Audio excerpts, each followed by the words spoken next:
Hello दोस्तों, कैसे हो आप सब। आई होप कि आप सब अच्छे होंगे, बढ़िया होंगे और अच्छे से अपने एग्जाम की प्रिपरेशन कर रहे होंगे। क्या आपने भी HPSSC क्लर्क पोस्ट कोड 887 या फिर 839 का फॉर्म फिल करवाया है? तो गाइज हो जाइए तैयार, हम आ चुके हैं। रोज रात को 8:30 बजे हमारी ये वाली क्लास आती है। तो गाइज आप इस क्लास को लेना बिल्कुल भी ना भूले। अगर आपका भी सपना है HPSSC में क्लर्क बनने का और DC ऑफिस में जॉब पाने का, तो गाइज ये सबसे सुनहरा अवसर आप सभी के लिए रहने वाला है। आपका मिशन है 29 अगस्त एंड 17 अक्टूबर, क्योंकि 29 अगस्त को 887 एग्जाम होने वाला है और 17 अक्टूबर को 839 पोस्ट कोड का एग्जाम होने वाला है। आगे बढ़ने से पहले आपको बता दूं कि अगर आप चैनल पर पहली बार आए हो तो जल्दी से जल्दी हमारे YouTube चैनल को सब्सक्राइब कर दीजिए। सभी के सभी स्टूडेंट, जितने भी स्टूडेंट हमारी वीडियो को देख रहे हैं, और अपने दोस्तों के साथ भी वीडियो को शेयर कर दीजिए। तो गाइज आपका जल्द समय वेस्ट किए बिना हम वीडियो को शुरू करते हैं। तो गाइज मैं आपको एक बात बता दूं कि अगर आपने हमारी पहले की क्लासेज नहीं देखी है तो मैंने प्लेलिस्ट को तैयार कर ली है। जब ये क्लास ख़त्म होती है तो आप जाके प्लेलिस्ट में जाके उन क्लासों को भी देख सकते हैं। तो फर्स्ट क्वेश्चन है आपकी स्क्रीन पर, सिंधु घाटी की मोहरें अधिकांश संभावित रूप से थी। क्या थी? ऑप्शन ए संपत्ति स्वामित्व को दर्शाती थी, ऑप्शन बी व्यापार विनिमय का तरीका थी, ऑप्शन सी धार्मिक चिन्ह थी, ऑप्शन डी इनमें से कोई नहीं। आपको बताना है कि सिंधु घाटी की मोहरें अधिकांश संभावित रूप से क्या थी। ठीक है, तो चलिए गाइस, इस क्वेश्चन का जो राइट आंसर होगा वे होगा ऑप्शन नंबर ए, यानी कि संपत्ति स्वामित्व को दर्शाती थी। जो सिंधु घाटी की मोहरें थी गाइस, वे अधिकांश संभावित रूप से संपत्ति स्वामित्व को दर्शाती थी। अगला प्रश्न है, ब्राह्मण वे किताबें हैं जो सरोकर रखती है। Brahmanas are books that deal with. तो ऑप्शन ए है ज्योतिष से, ऑप्शन बी है बलिदान के विज्ञान से, ऑप्शन सी है जादू टोना से, एंड ऑप्शन डी है केवल भगवान को की जाने वाली प्रार्थनाओं से। तो गाइज इस क्वेश्चन का जो राइट आंसर होगा वे होगा ऑप्शन नंबर बी, बलिदान के विज्ञान से। ब्राह्मण वे किताबें हैं जो डील रखती है बलिदान के विज्ञान से। चलिए गाइज हम नेक्स्ट क्वेश्चन देख लेते हैं। गाइज मैं आपको एक बात बता दूं कि हम आपके लिए जितने भी क्वेश्चन लेके आते हैं डेली, सभी के सभी क्वेश्चन इंपॉर्टेंट एंड सिलेक्टेड होते हैं आपके एग्जाम पॉइंट ऑफ व्यू से, और आगे आने वाले एग्जाम के लिए भी काफ़ी चांस बन रहे होते हैं। तो नेक्स्ट क्वेश्चन है क्वेश्चन नंबर 103, बिंबिसार संबंधित था। बिंबिसारा बिलोंग्ड टू द हर्यक वंश से, हरिहर वंश से, गिरिव्रज वंश से, एंड अंग वंश से। आपको बताने की क्या होगा इसका राइट आंसर। एंड गाइज ये वाला क्वेश्चन मोस्ट इंपॉर्टेंट है आपके एग्जाम पॉइंट ऑफ व्यू से, तो इस क्वेश्चन के भी आपके एग्जाम में आने के काफ़ी चांस बन रहे हैं। तो आपको बताना है कि बिंबिसार किससे संबंधित था। तो गाइज जो बिंबिसार था वे ऑप्शन नंबर ए, यानी कि बिंबिसार हर्यक वंश से संबंधित था, और हर्यक वंश का संस्थापक किसे कहा जाता है? तो बिंबिसार। गाइज इस प्रकार भी आपको क्वेश्चन देखने को मिल सकता है एग्जाम में। अगला क्वेश्चन है, बुद्ध को श्रेष्ठ रूप से दर्शाया जा सकता है। तो ऑप्शन ए है ईश्वरवादी, ऑप्शन बी है आज्ञावादी, ऑप्शन सी है नास्तिक, एंड ऑप्शन डी है संसारिक। तो आपको बताना है कि बुद्ध को श्रेष्ठ रूप से क्या दर्शाया जा सकता है। तो इसका राइट आंसर होगा आज्ञावादी। तो गाइज 20 दी राइट आंसर। चलिए अगला क्वेश्चन देख लेते हैं। निम्न में से किसने प्रथम आक्रमण करके भारत के उत्तर पश्चिम भाग पर अपना शासन स्थापित किया? ऑप्शन ए है पार्थियन, ऑप्शन बी है कुषाण, ऑप्शन सी है स्कातियन, एंड ऑप्शन डी है बैक्टीरियन यूनानी। तो गाइज जो इस क्वेश्चन का राइट आंसर होगा वे होगा ऑप्शन डी, यानी कि बैक्टीरियन यूनानी। एंड अगला क्वेश्चन है, किसने भगवान को सर्वोच्च सुंदरता के रूप में दर्शाया है? तो ऑप्शन ए है सूफी, ऑप्शन बी है मुस्लिम, ऑप्शन सी है ईसाई, एंड ऑप्शन डी है पारसी। आपको बताना है कि किसने भगवान को सर्वोच्च सुंदरता के रूप में दर्शाया है। तो गाइज इसका राइट आंसर होगा वे होगा ऑप्शन नंबर ए, यानी कि सूफी। तो सूफी ने भगवान को सर्वोच्च सुंदरता के रूप में दर्शाया है। चलिए अब हम अगला क्वेश्चन देख लेते हैं। तो गाइज अगला क्वेश्चन है, मोहम्मद बिन तुगलक क्यों विफल रहा? Why did Mohammad bin Tughlaq fail? तो ऑप्शन ए है वे व्यवहारिक राजा नहीं था, ऑप्शन बी है उसने टोकन मुद्रा लागू की, ऑप्शन सी है उसने राजधानी दिल्ली से स्थानांतरित की, एंड ऑप्शन डी है वह मूर्ख था।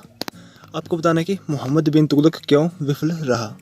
तो गाइज इसका जो राइट आंसर होगा वे होगा ऑप्शन नंबर ए, कि वे व्यवहारिक राजा नहीं था, इसलिए मोहम्मद बिन तुगलक जो है वो फेल हो रहा था। चलिए अगला क्वेश्चन है क्वेश्चन नंबर 108, निम्न में से कौन सा वाद्य यंत्र तुर्क द्वारा भारत में लाया गया? तो ऑप्शन ए है सारंगी, ऑप्शन बी है सितार, ऑप्शन डी है डमरू, एंड ऑप्शन डी है तबला। तो गाइस वे था ऑप्शन नंबर ए सारंगी। जो सारंगी था वे तुर्कों द्वारा भारत लाया गया था।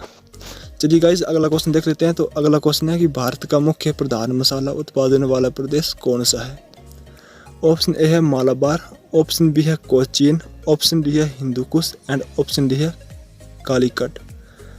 तो गाइज जो इस क्वेश्चन का राइट आंसर होगा वह होगा ऑप्शन ए मालाबार। तो मालाबार भारत का जो मुख्य प्रधान मसाला उत्पादन वाला प्रदेश है गाइज वह मालाबार, जो कि केरल में है। इसका ए राइट आंसर हो जाएगा। अगला क्वेश्चन है। तो गाइस क्वेश्चन है कि मुगल काल के दौरान जमींदारी डैश नहीं थी। In the Mughal period zamindari was not. तो ऑप्शन ए है वंशागत, ऑप्शन बी है बिक्री योग्य हक, ऑप्शन सी है भूमि का स्वामित्व एंड ऑप्शन डी है रहननामा गिरवी योग्य। आपको बताना है कि मुगल काल के दौरान जमींदारी क्या नहीं थी। तो गाइज इसका राइट आंसर होगा ऑप्शन नंबर सी भूमि का स्वामित्व। तो ऑप्शन सी का राइट आंसर होगा मुगल काल के दौरान जमींदारी भूमि का स्वामित्व में नहीं थी। अगला क्वेश्चन है गाइज, हाथी दांत चित्रकारी एक विशिष्टता है। तो ऑप्शन ए है मारवाड़ शैली, ऑप्शन बी है अलवर शैली, ऑप्शन सी है बूंदी शैली, ऑप्शन डी है बीकानेर शैली। आपको बताना है कि हाथी दांत चित्रकारी एक विशिष्टता है किसकी। तो गाइज ये होगी ऑप्शन नंबर बी यानी कि अलवर शैली।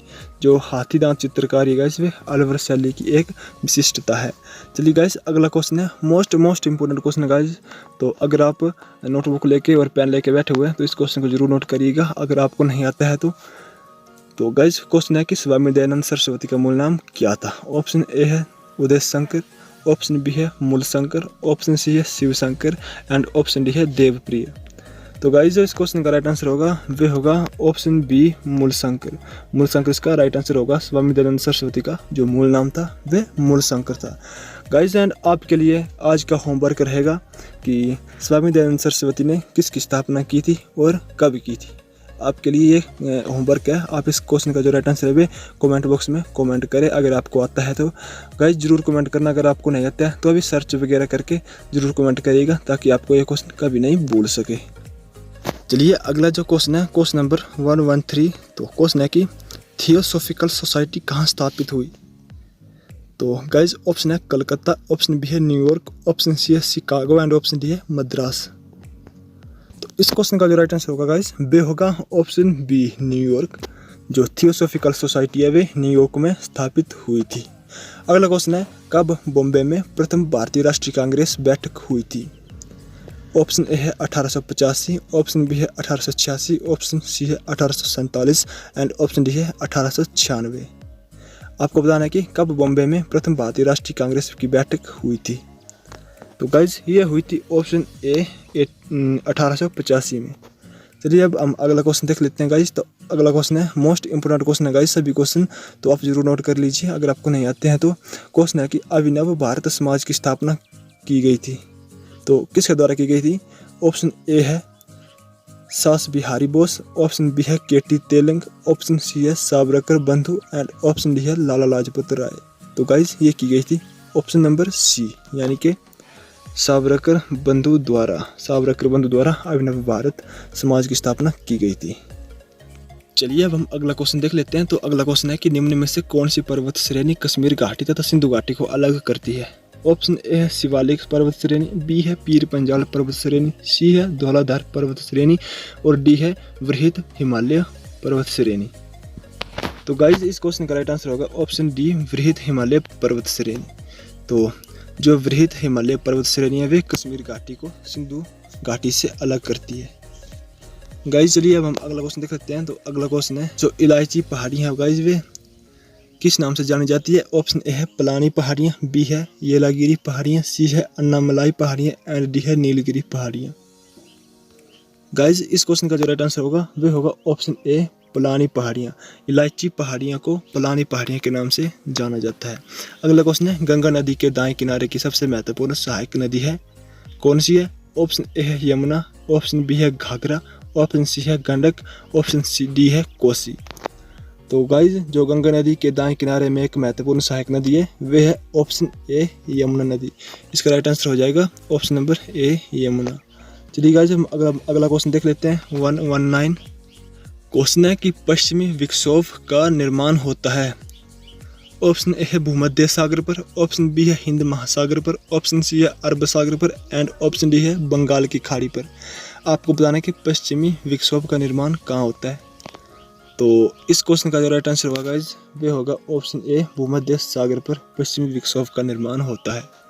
नेक्स्ट क्वेश्चन है, इंडो गैंगटिक मैदान अधिकांशतः बने हैं, किसके बने हैं? काली मिट्टी के, जलोढ़ मिट्टी के, पहाड़ी मिट्टी के या फिर एल्पाइन घास मिट्टी के। तो गाइज इसका राइट आंसर होगा ऑप्शन बी, जलोढ़ मिट्टी के। जो इंडो गैंगटिक मैदान है वे जलोढ़ मिट्टी के बने हैं। चलिए अब हम अगला क्वेश्चन देख लेते हैं गाइज, मोस्ट इंपोर्टेंट क्वेश्चन है नेक्स्ट क्वेश्चन। तो इस क्वेश्चन को भी आप जरूर नोट करिएगा। भारत की सबसे पुरानी पर्वतमाला कौन सी है? ऑप्शन ए है हिमालय, ऑप्शन बी है विंध्य, ऑप्शन सी है शिवालिक एंड ऑप्शन डी है अरावली। आपको बताना है कि भारत की सबसे पुरानी पर्वतमाला कौन सी है। तो गाइज ये हो जाएगा इसका right answer option D, Aravalli. जो अरावली पर्वतमाला है वे भारत की सबसे पुरानी पर्वतमाला है। अगला क्वेश्चन है गाइज, निम्न में से भारत की कौन सी झील झींगा उत्पादन के लिए जानी जाती है? ऑप्शन ए है वुल्लर झील, ऑप्शन बी है सांभर झील, ऑप्शन सी है चिल्का झील एंड ऑप्शन डी है इनमें से कोई नहीं। काफ़ी इंपॉर्टेंट क्वेश्चन है गाइज। इसका राइट आंसर क्या होगा? चिल्का झील। जो झींगा उत्पादन के लिए जानी जाती है गाइज वे चिल्का झील है। तो सी इज दी राइट आंसर।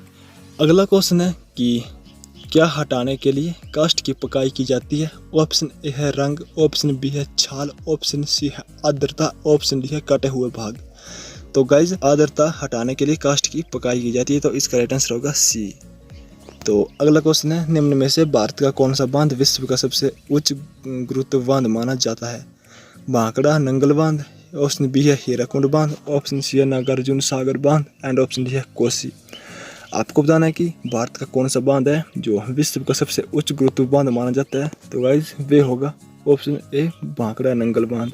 इसका राइट आंसर हो जाएगा। चलिए गाइज अगला क्वेश्चन है, काफ़ी इंपॉर्टेंट क्वेश्चन है गाइज ये भी। तो जूट उत्पादन में भारत की विश्व में स्थिति है। जो जूट उत्पादन है उसमें भारत का कौन सा स्थान है? तो ऑप्शन ए है प्रथम, ऑप्शन बी है द्वितीय, ऑप्शन सी है तृतीय एंड ऑप्शन डी है चतुर्थ। तो गाइज जूट उत्पादन में भारत जो है विश्व में फर्स्ट स्थान पर है। तो इसका प्रथम स्थान है। चलिए अगला क्वेश्चन है, क्वेश्चन मोस्ट इंपोर्टेंट है। तो पद जो है गाइज मतलब कि जो टर्म है हरित क्रांति उससे क्या तात्पर्य है? तो ऑप्शन ए है बड़ी मात्रा में वनीकरण, ऑप्शन बी है बड़ी मात्रा में भूमि अपरदन घटाना, ऑप्शन सी है हरी सब्जियों के लिए उत्पादन की तीव्र वृद्धि और ऑप्शन डी है कृषि उत्पादकता में तीव्र बढ़ोतरी। तो गाइज क्या होगा जो हरित क्रांति इसका क्या तात्पर्य है? तो इसका आंसर होगा ऑप्शन डी, कृषि उत्पादकता में तीव्र बढ़ोतरी। ठीक है, चलिए अगला क्वेश्चन है, क्वेश्चन नंबर 1 to 7। क्वेश्चन है कि हल्दिया ऑयल रिफाइनरी कहाँ पर स्थित है? काफ़ी इंपॉर्टेंट क्वेश्चन है गाइज ये भी। तो ऑप्शन ए है असम में, ऑप्शन बी है पश्चिम बंगाल में, ऑप्शन सी है ओडिशा में एंड ऑप्शन डी है गुजरात में। आपको बताना है कि हल्दिया ऑयल रिफाइनरी कहाँ पर स्थित है। तो गाइज जो हल्दिया ऑयल रिफाइनरी है वे है पश्चिम बंगाल में। B is the right answer. चलिए गाइज अगला क्वेश्चन है 1 to 8। तो आकाश गंगा है, द मिल्की वे स्थिर है, अस्थिर है, कभी कभी घूमती है या फिर कभी नहीं घूमती। तो गाइज जो आकाश गंगा है वे अस्थिर है यानी कि इज नॉट स्टेशनरी। चलिए अब हम अगला क्वेश्चन देख लेते हैं। अगला क्वेश्चन है, सैन्य परिचालन में रडार प्रयुक्त होते हैं। Radar is used in military operations too. Option A है दूरी से दुश्मन के टैंकों को ध्वस्त करने के लिए, ऑप्शन बी है दुश्मन की स्थिति ज्ञात करने के लिए, ऑप्शन सी है दूरी से दुश्मन के हवाई जहाज़ों को ध्वस्त करने के लिए एंड ऑप्शन डी है इनमें से कोई नहीं। आपको बताना है कि जो सैन्य परिचालन में रडार प्रयुक्त होते हैं वे किस लिए होते हैं? तो गाइज वे होते हैं दुश्मन की स्थिति ज्ञात करने के लिए। B is the right answer. चलिए गाइज हम नेक्स्ट क्वेश्चन देख लेते हैं। तो नेक्स्ट क्वेश्चन है कि वे उपकरण जिसमें बहुत आकृतियाँ बनती है वे कहलाता है।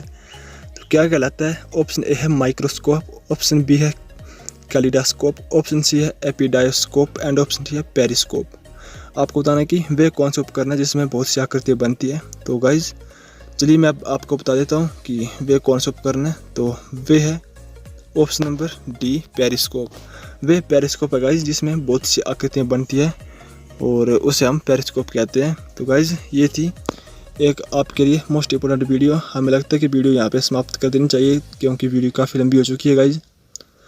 अगर आपने हमारी पहले की वीडियोज़ यानी क्लासेज नहीं देखी हैं तो आप प्ले स्टोर में जाके देख सकते हैं। और आपको ये वाली वीडियो कैसी लगी मुझे उम्मीद है कि पसंद आई होगी गाइज। एंड अगर आपको वीडियो अच्छी लगी हो तो प्लीज़ वीडियो को लाइक और चैनल को ज़रूर सब्सक्राइब करिएगा गाइस, ताकि हमारी जब भी नेक्स्ट क्लास आएगी कल 8:30 बजे या उससे पहले कोई इम्पोर्टेंट नोटिफिकेशन या अपडेट आएगा तो हम इस चैनल पर आपको सबसे पहले सूचित कर देंगे।